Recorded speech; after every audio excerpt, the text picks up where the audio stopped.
எல்லாருக்கும் வணக்கங்க. எல்லாரும் எப்படி இருக்கீங்க? நல்லா இருக்கீங்களா? So welcome back our channel. நான் உங்கள் மணிஹரி. விடாமுயற்சி. ஸோ இதை பற்றி தான் பேச போகிறேன். ரீசெண்டாக நிறைய பேர் கேள்விப்பட்டிருப்பீங்க, அஜித் அவர்களோட கால்செட் பிரச்சனையினால் இந்த விடாமுயற்சி ஷூட்டிங் தள்ளி போகுது. திரிஷா இவங்களோட கால்செட் பிரச்சனையினால இந்த விடாமுயற்சி ஷூட்டிங் தள்ளி போகுது அப்படின்னு. ஒரு சைடு ஃபைனான்ஸ் ப்ராப்ளம் யாருக்கு? லைக்கா ப்ரொடக்ஷனுக்கு. அடங்கொக்கா, லைக்கா ப்ரொடக்ஷன் எவ்வளோ பெரிய ஒரு கம்பெனி. தென்னிந்திய இண்டஸ்ட்ரியை கூட சொல்ல வேணாம், இந்திய லெவலில் சினிமா இண்டஸ்ட்ரியில் Lyca production one of the biggest high level production company. So இந்த ப்ரொடக்ஷன் கம்பெனியில் பண தட்டுப்பாடு அப்படின்னு சொல்கிறதெல்லாம் உண்மையிலே நம்புகிற மாதிரியே இல்லை.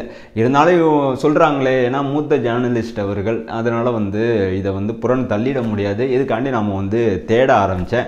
அப்போ எனக்கு தெரிஞ்ச ஒரு விஷயம் செம்ம சர்ப்ரைஸாக இருந்துச்சு. நான் தெரிஞ்சு எனக்கு சர்ப்ரைஸாக இருந்த ஒரு விஷயம் என்னென்னா, இந்த விடாமுயற்சியோட ஷூட்டிங் மேக்ஸிமம் பார்த்தீங்கன்னா 70% அஜர்பைஜானில் தான் ஷூட் பண்ணியிருக்காங்க. ஸோ இந்த 70% ஷூட் கம்ப்ளீட் ஆனதுக்கப்புறம் சின்ன பிரேக் எடுத்திருக்காங்க. ஸோ இந்த பிரேக் எதனால் எடுக்கப்பட்டுச்சுன்னா, இங்கே நிறைய பேர் சொல்கிறாங்களே, அஜித் இவங்களோட கால்செட் பிரச்சனையினால இந்த படத்தோட ஷூட் தள்ளி போகுது, திரிஷா இவங்களோட கால்செட் பிரச்சனையினால இந்த படத்தோட ஷூட் தள்ளி போகுது, மகிழ் திருமணி இவர்களோட பிடிவாதத்தால் இந்த படத்தோட பட்ஜெட் எகிரி போய் கிடக்கு, அதனால் லைக்கா ப்ரொடக்ஷன் செம்ம கோவத்தில் இருக்காங்க, இதனால் இந்த படத்தோட ஷூட்டிங் நடக்காமல் தள்ளி போயிட்டே இருக்குது அப்படின்னு சொன்னாங்களே. இது அனைத்துமே பொய்யான ஒரு விஷயம். உண்மையான ஒரு விஷயம் என்னன்னா, இந்த பிரேக் எடுத்ததுக்கு முக்கிய காரணம் அஜர்பைஜானில் வெதர் கண்டிஷன் சரியே இல்லை. ஆக்சுவலாக மகிழ் திருமேனி அவர்களும் இந்த படத்தோட ஒளிப்பதிவாளர் ஸ்டார்டிங்கில் நீரோஸாக இருந்தாங்க. அதுக்கப்புறம் நீரோஸோட ஒன் ஆஃப் த எப்படி சொல்கிறது, அசிஸ்டண்ட்டுன்னு சொல்லலாம், லீடு ஒளிப்பதிவாளர்னு சொல்லலாம். கிட்டத்தட்ட நீரோஸா இவங்களோட ஸ்டூடெண்ட் தான் ஓம் பிரகாஷ். ஸோ இவர் தென்னிந்தியாவில் முக்கியமான ஒரு ஒளிப்பதிவாளர். இவர் அஜர்பைஜானில் தான் இருக்காப்புல. ஸோ ஆனால் டெக்னீஷியன் எல்லாருமே அஜர்பைஜானில் தான் இருக்காங்க. திரிஷா பார்த்தீங்கன்னா அப்பப்போ சென்னையில் இருப்பாங்க. சம்டைம் வேற ஒரு படத்தோட ஷூட்டிங்கில் கலந்துப்பாங்க. ஸோ கிடைக்கிற பிரேக்கை சரியாக திரிஷா அவங்க பயன்படுத்திகிட்டு இருக்காங்க. ஏன்னா தக்லைஃப் படத்தோட அந்த ஷூட்டிங் ஸ்டார்ட் பண்ணிட்டாங்க. மேக்ஸிமம் இந்த படத்தோட ஷூட்டிங் மிஸ் பண்ணக்கூடாது, அதனால் இதுலேயும் கலந்துக்கிட்டாங்க. அஜித் இவங்க பார்த்தீங்கன்னா அடுத்த படத்தோட ஷூட்டிங் எப்போ, இந்த படத்தோட கதை எப்படி இருக்க போகுது அப்படிங்கிற அந்த டிஸ்கஷனில் AK63 சம்பந்தமான டிஸ்கஷனில் ஈடுபட ஆரம்பித்தார் சென்னையில் இருந்துக்கிட்டு.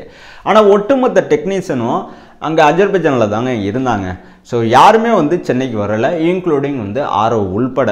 ஸோ ஆனால் இந்த வெதர் கண்டிஷன்னால தான் இந்த படத்தோட ஷூட்டிங் தள்ளி போயிருக்க தவிர்த்து இங்கே நிறைய பேர் சொல்கிற மாதிரி எதுவுமே நடக்கவே இல்லை. இது முற்றிலும் பொய்யான ஒரு தகவல். இதை உண்மை நம்புறதுக்கு ஒரு சில பேர் இருப்பாங்க, பட் ஆனால் உண்மை இது மட்டும்தான். ஸோ இதை நான் எனக்கே இப்போ தான் தெரிஞ்ச உடனே செம்ம சர்ப்ரைஸ். என்னதான் நம்ம நினச்சாலும் ஒரு சில விஷயத்தை நம்புகிற மாதிரி ஒரு சில பேர் சொல்கிறப்ப நமக்கே ஆமாம் இல்லை அப்படி தான் இருக்குமே அப்படிங்கிற அந்த தாட் நமக்குள்ளே ஈஸியாக வந்துடுது. ஏன்னா அவங்க பொய் கூட கண்டுபிடிக்க முடியாத அளவுக்கு ஒரு பொய்யை சொல்கிறாங்க. எக்ஸாக்டாக இதை பற்றி பேசணுன்னா அவ்வளோ விஷயம் இருக்குது. அதனால் இதை பற்றி நான் எதுவுமே இந்த வீடியோவில் சொல்ல போகிறது கிடையாது. ஏன்னா இப்போ வரைக்கும் பார்த்தீங்கன்னா அஜர்பைஜானில் ஷெடியூலில் தான் இந்த படத்தோட ஷூட்டிங் அடுத்த கட்டம் ஸ்டார்ட் பண்ண போகிறாங்க. அதாவது விடாமுயற்சியோட ஃபைனல் ஷெடியூல். ஸோ லைக்கா ப்ரொடக்ஷனோட ஹை பட்ஜெட் மூவியாக தான் இந்த படம் இருக்குங்க. இதில் எந்த ஒரு மாற்று கருத்துமே கிடையாது. ஸோ சாலிடாக ப்ராப்பராக இந்த படத்தை பக்காவாக எடுத்துக்கிட்டு இருக்காங்க. ஸோ எல்லா அளவு கூட இந்த படத்தோட அந்த மேக்கிங்கில் யாருமே குறை சொல்லிடக்கூடாது. ஸோ கதை வழக்கமான ஒரு கதையாக இருந்தாலும் அந்த ஸ்க்ரீன் பிளேயும் அந்த மேக்கிங்கும் உண்மையிலே மிரட்டி விட்டாங்கப்பா அப்படின்னு சொல்கிற அளவுக்கு இந்த படம் கண்டிப்பாக இருக்கணும்னு ஒவ்வொரு விஷயமா பார்த்து லைக்கா ப்ரொடக்ஷன் பண்ணிக்கிட்டு இருக்காங்க. ஸோ லைக்கா ப்ரொடக்ஷனை பொறுத்த வரைக்கும் ஒரு டைரக்டரை முழுசாக நம்பிட்டாங்கன்னா அந்த டைரக்டர்கிட்ட அந்த ப்ராஜெக்டை அப்படியே ஒப்படைச்சிருவாங்க. ஸோ கொஞ்சம் கூட எந்த ஒரு தலையீடுமே இருக்கவே இருக்காதுங்க. ஏன்னா இவங்க ப்ரொடக்ஷன்லேருந்து ஸ்டார்டிங்கில் பார்த்தீங்கன்னா கத்தி படம், விஜய் அவர்களோட நடிப்பில் வந்த படம். அதுலேருந்து தான் இவங்க வந்து தமிழ் சினிமா இண்டஸ்ட்ரிக்கு ப்ரொடக்ஷன் ஹவுஸை ஸ்டார்ட் பண்ணினாங்க. ஸோ இதுதான் இவங்களோட முதல் வருகை தயாரிப்பாளராக. ஸோ அந்த முதல் படத்துலேருந்து இப்போ வரைக்கும் பார்த்தீங்கன்னா இவங்க ப்ரொடக்ஷன்லேருந்து வெளில வர எந்த ஒரு படத்துலையுமே லைக்கா ப்ரொடக்ஷன் எல்லளவு கூட எந்த ஒரு தடங்களும் பண்ணதில்லை, எந்த ஒரு இடையூறும் பண்ணதும் கிடையாது, எந்த ஒரு விஷயத்திலையும் தலையிட்டதும் கிடையாது. ஏன்னா டேரக்டரை நம்பிட்டாங்கன்னா. ஸோ டேரக்டரை ஃபிக்ஸ் பண்ணுற வரைக்கும் ஏகப்பட்ட கேள்விகள் கேட்பாங்க, ஏகப்பட்ட பேர்கிட்ட வந்து கதைகள் சொல்ல வைப்பாங்க. ஸோ அங்கே ஒரு குரூப்பே இருக்கும். ஸோ கதை கேட்குறதுக்குன்னே ஒரு டீம் ஒன்று இருக்குது லைக்கா ப்ரொடக்ஷனை பொறுத்த வரைக்கும். அவங்க எல்லாத்தையுமே வந்து அந்த டேரக்டர் சொல்கிற கதை பாஸ் ஆகணும்.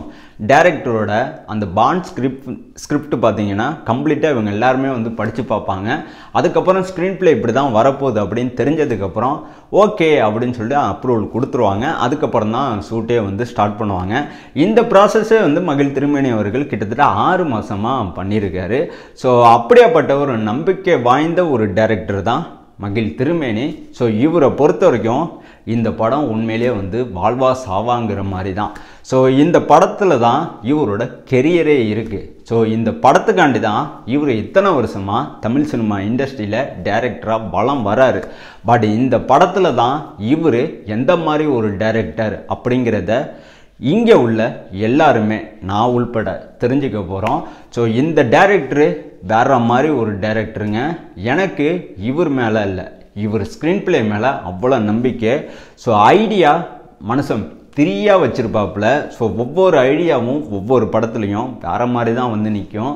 ஸோ இந்த படத்தில் அஜித் இவங்களோட லுக்கும் சரி, இவங்களோட அந்த கேரக்டரும் சரி, இவங்களோட அந்த பர்ஃபார்மன்ஸும் சரி, நான் இந்த வீடியோவில் ஸ்டார்டிங்கில் சொன்ன மாதிரி தான் பெரித்தனமாக இருக்கும்.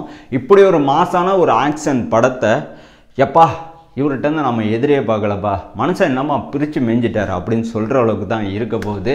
ஸோ இந்த படத்தோட ஷூட்டிங் பார்த்தீங்கன்னா வர மார்ச் மாதம் 10ஆம் தேதி ஸ்டார்ட் பண்ண போகிறாங்க. ஸோ இதுதான் இந்த படத்தோட ஃபைனல் ஷெடியூல். ஸோ இதுக்கப்புறம் நான் ஒரு டேட் கூட கொடுக்க மாட்டேன் அப்படின்னு வந்து அஜித் அவங்க திட்டவட்டமாக சொல்லிட்டாங்க. ஏன்னா ஷூட்டிங் ஸ்டார்ட் பண்ணுறப்ப பார்த்தீங்கன்னா 90 நாள் இந்த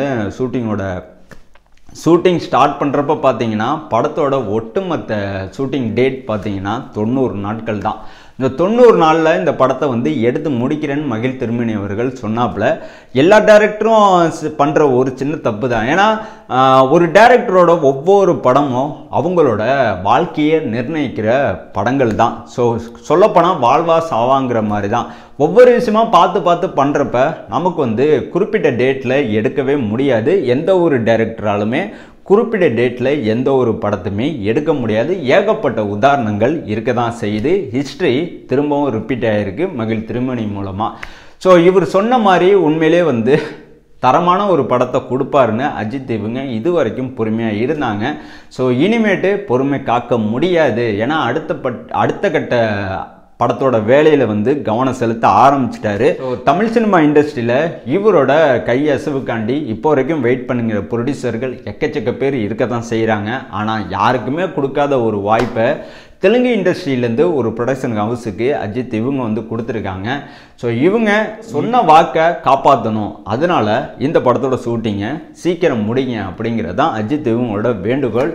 ஸோ மார்ச் மாதம் சரியாக சொல்ல போனால் மார்ச் மாதம் எண்டுக்குள்ளே விடாமுயற்சி படத்தோட கம்ப்ளீட் ஷூட் முடிய தான் போகுது. ஸோ 2024 பொறுத்த வரைக்கும் ஏகப்பட்ட படத்துக்கு அதிக எதிர்பார்ப்புகள் இருக்க தான் செய்யுது. அந்த வரிசையில் இந்த படமும் இடம் பிடிச்சிருக்கு. ஸோ ஒட்டுமொத்த எதிர்பார்ப்பையும் பூர்த்தி பண்ணுமா இல்லையான்னு நம்மளால இப்போ வரைக்கும் சொல்ல முடியாது. பட் ஆனால் அந்த எதிர்பார்ப்பு மத்தியில் பக்கத்தில் இந்த படம் கண்டிப்பாக போய் நிற்கும். இந்த படத்தோட பஸ்லுக்கும் இந்த படத்தோட டீசரும் இந்த படத்தோட ட்ரெய்லரும் எப்போ வரும் என்னைக்கு வரும் அப்படிங்கிற ஒரு விஷயத்தை நான் கண்டிப்பாக அடுத்த வீடியோவில் உங்ககிட்ட நான் ஷேர் பண்ணுவேன். ஸோ இந்த வீடியோ இதோட முடிஞ்சிங்க. இதுக்கு மேலே சொல்கிறதுக்கு எதுவுமே இல்லை. ஸோ இந்த வீடியோ உங்களுக்கு பிடிச்சிருந்துச்சுன்னா லைக் பண்ணுங்கள், கமெண்ட் பண்ணுங்கள், நம்மளோட சேனலை சப்ஸ்கிரைப் பண்ணுங்கள். நான் உங்கள் மணிஹரி. நான் உங்களை நெக்ஸ்ட் வீடியோவில் பார்க்குறேன். தேங்க்யூ.